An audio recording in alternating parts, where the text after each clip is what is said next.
तो दोस्तों, super commando ध्रुव प्रतिशोध की ज्वाला, इसका दूसरा पार्ट। इसके पहले पार्ट में अब तक हमने पढ़ा। शुरू में दिखाया जाता है किस तरह से एक वृद्ध सज्जन को दो डाकू लूटने आते हैं, पर वो चिड़िया जाके ध्रुव को बता देती है और ध्रुव उन्हें बचा लेता है। फिर इसके बाद ध्रुव का बचपन दिखाया जाता है, कहाँ ध्रुव पैदा होता है। ध्रुव का जन्म एक सर्कस में होता है। सर्कस में उसके माँ बाप का नाम राधा और श्याम, वहाँ पे उनका जन्म होता है। सर्कस में पलते पलते वो छोटे छोटे उसके कामों से वहाँ पे सब खुश होते हैं, जिसमें सर्कस का मालिक जैकब। तो ध्रुव को बहुत जान छिड़कता है उसके ऊपर, और सर्कस से पलते पलते वो जानवरों से और पक्षियों से बात करनी सीख जाता है। वहाँ पे वो छुरेबाजी में, रस्सी पे चलने में, निशानेबाजी में और शेरों से बात करने में, इन सब चीज़ों में कर्तव्य में एक्सपर्ट हो जाता है। जब 13 साल के लगभग होता है, तब पवन मोटरसाइकिल का मालिक, जो मोटरसाइकिल चलाने में एक्सपर्ट होता है, वो उसे मोटरसाइकिल चलाना गुरु सिखाता है और हरकुलिस उसे बॉडी बनाना सिखाता है।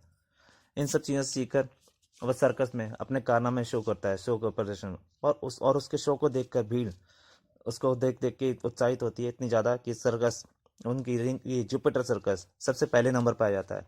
और इसी वजह से जुपिटर सर्कस के पहले नंबर पर आने की वजह से दूसरी सर्कसों की हालत ख़राब हो जाती है, जिसमें एक ग्लोब सर्कस भी होती है और उसका मालिक जैकब, जिसमें एक नौकर जो होता है और शेर को एक मांस का टुकड़ा ज़्यादा खिला देता है, तो इसके लिए उसमें जिबिस को उसकी पिटाई लगाता है।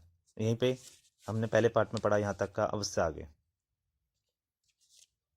अरे यह तो बेहोश हो गया बॉस। च च च, सिर्फ 2 घूंसा में बड़ा कमजोर निकला। बेचारे को शैतान की बड़ी चिंता थी। जीते जी तो बेचारा उसकी सेवा नहीं कर पाया, शायद मरकर सेवा कर पाए। हा हा हा, मैं समझ गया बॉस। ही हो, यू आर जीनियस बॉस। जब इसको बड़ी जोर से हंसता रहता है। हा ही, हा। ओफ, पेट में दर्द हो गया हंसते हंसते। जब इसको हंसते आता है। और जाके, ले बेटे शैतान, उस मजदूर को शेर के आगे फेंक देता है। तेरा खाना आ गया। शैतान ने पिछले 60 सालों में एक बार भी पेट भरकर खाना नहीं खाया था। आज वह हड्डी तक चबा जाने के मूड में था। जब इसको बाहर रास्ता रहता है। हा। शेर उस मजदूर को बोलते नोट के खा जाता है। जब इसको बाहर रास्ता रहता है। बेचारा नाथू पैर फिसलने से शेर के पिंजरे में गिर पड़ा और मर गया। हा, ओ हो। लेकिन बॉस इतना खुश नहीं था। आज के सभी शो की आमदनी का क्या हाल रहा बॉस जिंको? हालत खराब है बॉस।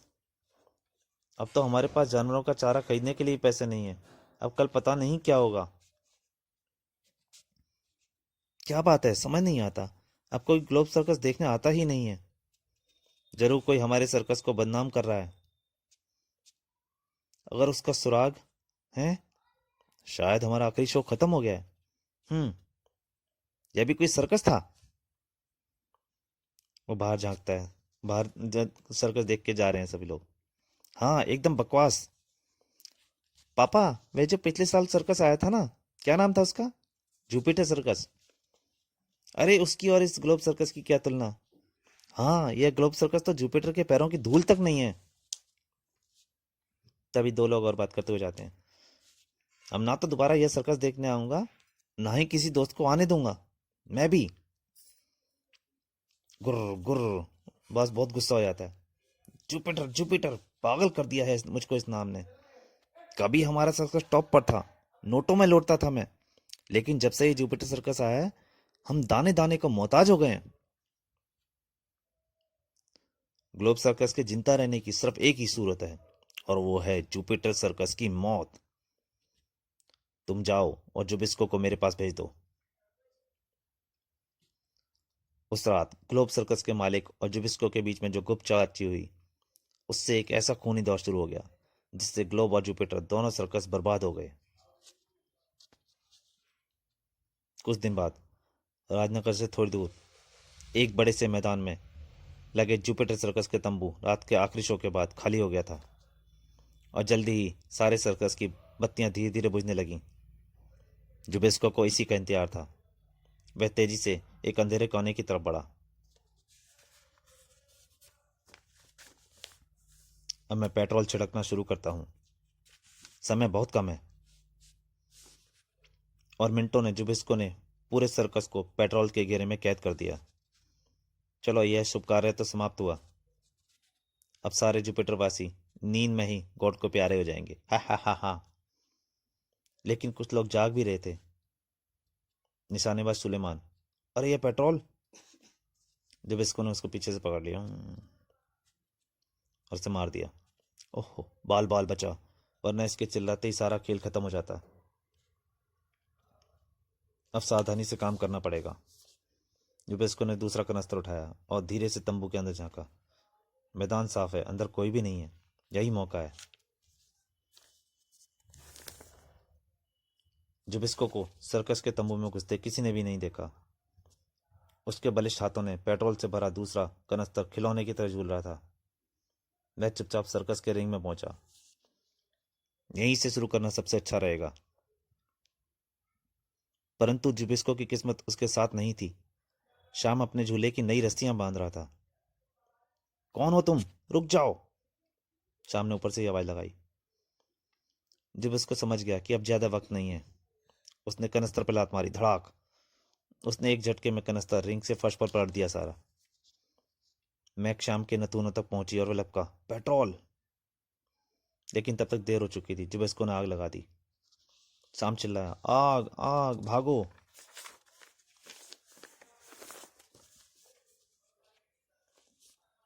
जुबिस्को बाहर की तरफ भागा।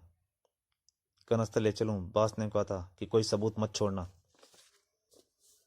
परंतु अगले ही पल शाम की लात उसकी पीठ पर घोड़े की दुल्लते की तरह पड़ी। धड़ाम! आह!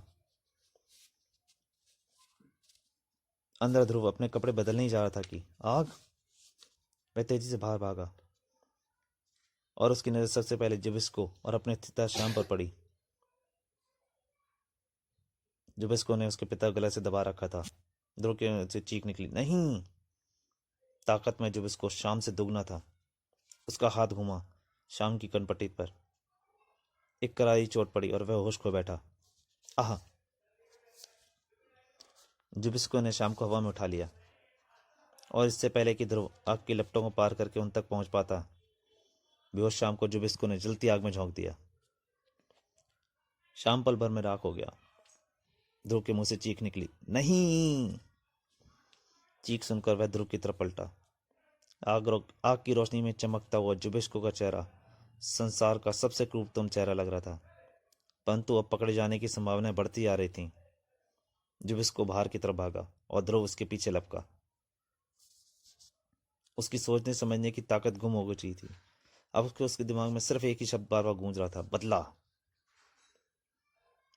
दोनों के बीच में अब भी काफी दूरी थी। कनस्तर क्यों लाए, फेंको इसे!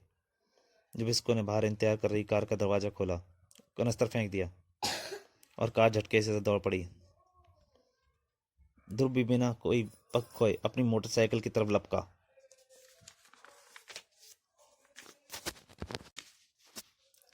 और उसकी स्पेशल मोटरसाइकिल आग की दीवार के ऊपर से कूदती हुई जुबिस्को की कार के पीछे लग गई।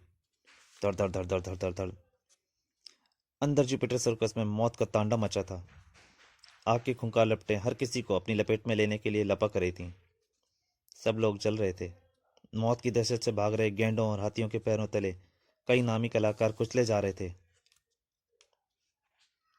लेकिन इन सबसे अनजान ध्रुव की मोटरसाइकिल मानो हवा में उड़ती जा रही थी। ध्रुव अब भी हमारे पीछे लगा है, बॉन्ड। चिंता मत करो जुबिस्को, यह काम तुम मुझ पर छोड़ दो। उसने गन निकाल ली। पिस्तौल। एक पिस्तौलधारी हाथ कार से बाहर निकला। मेरा निशाना स्टार सर्कस तक में कभी नहीं चुका, नमूना हाजिर है। ध्रुव पल भर में समझ गया कि निशाना उसका सिर है। एक धमाका हुआ, धाएं! साथ ही साथ ध्रुव की मोटरसाइकिल हवा में उछली। गोली और ध्रुव के सिर के बीच मोटरसाइकिल का अगला पहिया आ गया और मोटरसाइकिल एक झटके से पलट गई।